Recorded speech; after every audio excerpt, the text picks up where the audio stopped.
नमस्कार दोस्तों, मैं हूं सीमा बोरा। दोस्तों, आज हम आपको बताएंगे कि पिंडासना को कैसे प्रैक्टिस किया जाता है और इसके क्या क्या हेल्थ बेनिफिट हैं।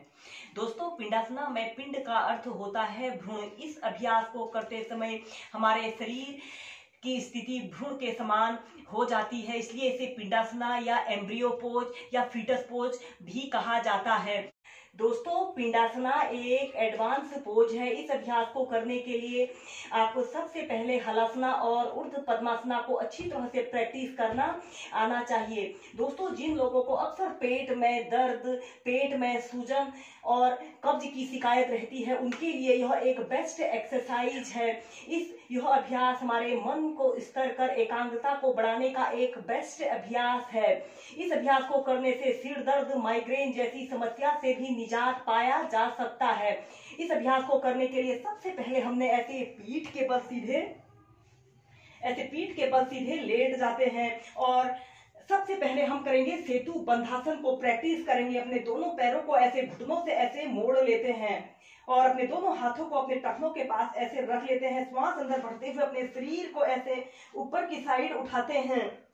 इस पिंडासना को करने के लिए सबसे पहले आपने ऐसे सेतु बंधासन की पोजीशन पर आना है।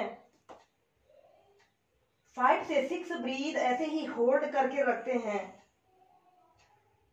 फिर इसके बाद धीरे धीरे ऐसे प्राइमरी स्टेज में आ जाते हैं। इसके बाद आपने अपने दोनों हाथों को थाइस के पास ऐसे रख लेते हैं और श्वास अंदर भरते हुए आपने अपने दोनों पैरों को ऐसे पहले 90 डिग्री के एंगल में ऐसे उठाना है और श्वास अंदर भरते हुए आपने ऐसे सबसे पहले आपने सर्वांगासन की पोजीशन पर ऐसे आते हैं। ऐसे सर्वांगासन की पोजीशन में आते हैं। 10 सेकंड से लेकर 30 सेकंड तक ऐसे ही होल्ड करके रखते हैं।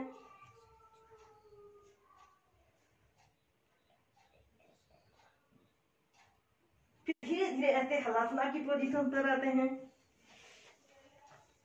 आपके पैर के पंजे ऐसे जमीन को स्पर्श कर रहे हों और आपके घुटने ऐसे बिल्कुल सीधे रहें और अपने दोनों हाथों को ऐसे इंटरलॉक कर लेते हैं। दोस्तों, इस पिंडासना को करने के लिए सबसे पहले आपको हलासना और सर्वांग आसना को अच्छी तरह से प्रैक्टिस करें। यह अभ्यास हमारे हिप्स और नीज की फ्लेक्सिबिलिटी को बढ़ाने के लिए भी बेस्ट एक्सरसाइज है। आपने ऐसे सर्वांग आसन की पोजीशन पर ऐसे आना है। ऐसे सर्वांगासन की पोजीशन पर आना है। अब आप करेंगे ऊर्ध्व पद्मासना को प्रैक्टिस करेंगे। अब आपने अपने राइट पैर को उठाकर लेफ्ट थाइस के पास और लेफ्ट पैर को ऐसे राइट थाइस के पास ऐसे रख लेते हैं। ऐसे ऊर्ध्व पद्मासना की पोजीशन पर आना है। 30 सेकंड ऐसे ही ऊर्ध्व पद्मासना की पोजीशन पर रहें।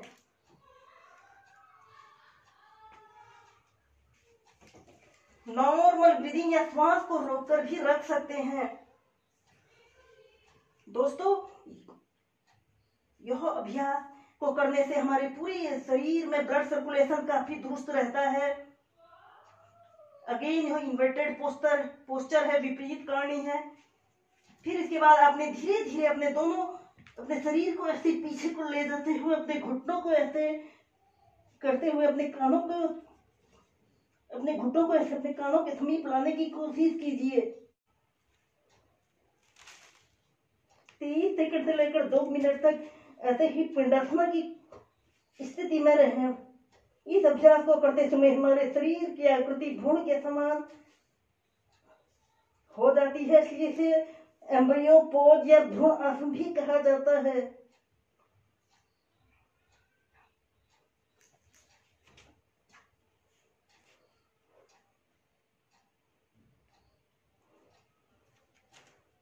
फिर ऐसे ऊर्ध्व पद्मासना की पोजीशन पर आते हैं।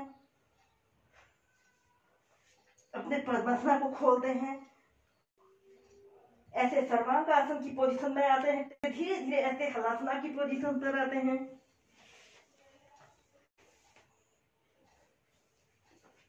और फिर धीरे धीरे ऐसे प्राइमरी स्टेज में आ जाते हैं। पिंडासना योग को करने के बाद आप मत्स्यासन को प्रैक्टिस करें। ऐसे ही पीठ के बल आपने सीधे लेट जाना है और अपने सिर को ऐसे मोड़ लेना है, अपने दोनों हाथों को ऐसे अपने नाभि केंद्र के पास ऐसे रख लेना है और आगे से आपके पंजे ऐसे तने हुए रहें। इस पिंडासना को करने के बाद आप मत्स्यासन, उत्तान पादासन जैसे अभ्यासों को प्रैक्टिस करें। 30 सेकंड ऐसे ही होल्ड करके रखें, फिर धीरे धीरे ऐसे प्राइमरी स्टेज में आ जाते हैं।